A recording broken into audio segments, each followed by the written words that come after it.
Save না, দেখা যাক, সম্ভবত লাইন থেকে বাইরে এসেছিল।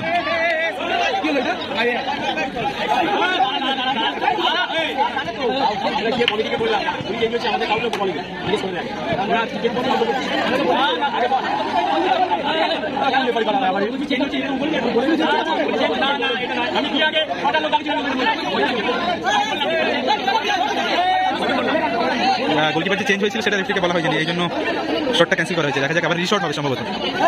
রিশট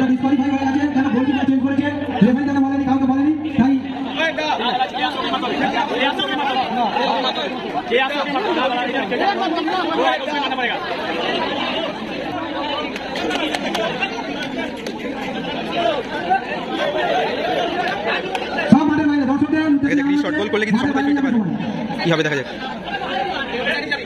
এমনি খেলাটা হচ্ছে কাশীপুর। গোল, রিশট কিন্তু গোল করে দিল।